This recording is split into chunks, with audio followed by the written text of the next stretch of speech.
Sudah siap anak-anak? Ibu akan membacakan tentang sumber energi matahari.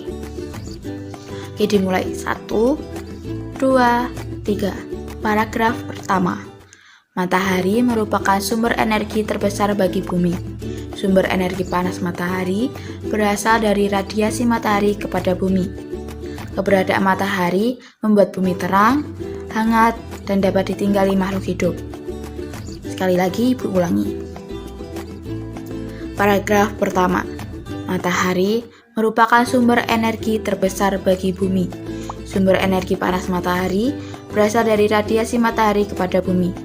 Keberadaan matahari membuat bumi terang, hangat, dan dapat ditinggali makhluk hidup.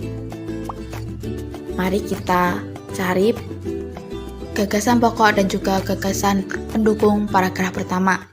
Gagasan pokoknya yaitu matahari merupakan sumber energi terbesar bagi bumi yang terdapat pada kalimat pertama. Dan gagasan pendukungnya yaitu sumber energi panas matahari berasal dari radiasi matahari kepada bumi. Keberadaan matahari membuat bumi terang, hangat, dan dapat ditinggali makhluk hidup. Itu terdapat pada kalimat 2 dan juga 3. Selanjutnya, paragraf kedua.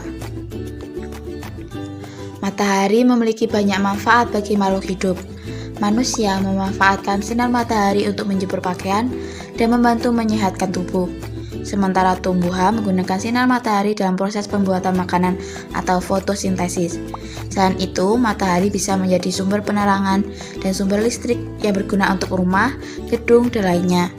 Matahari juga dapat membantu proses penguapan air laut menjadi kristal, garam, hingga proses pengawetan makanan seperti ikan asin.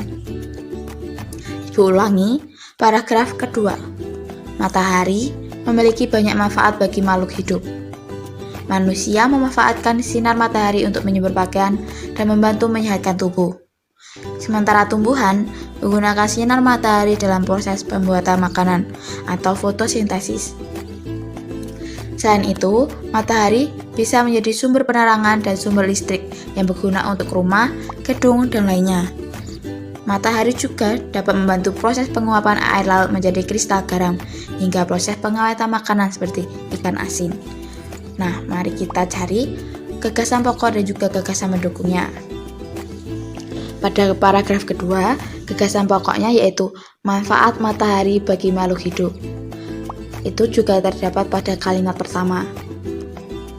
Gagasan pendukungnya yaitu manusia memanfaatkan sinar matahari untuk menjemur pakaian dan membantu menyehatkan tubuh. Sementara tumbuhan menggunakan sinar matahari dalam proses pembuatan makanan atau fotosintesis. Selain itu, matahari bisa menjadi sumber penerangan dan sumber listrik yang berguna untuk rumah, gedung, dan lainnya. Matahari juga dapat membantu proses penguapan air laut menjadi kristal garam hingga proses pengawetan makanan seperti ikan asin. Itu terdapat pada kalimat 2 dan hingga terakhir.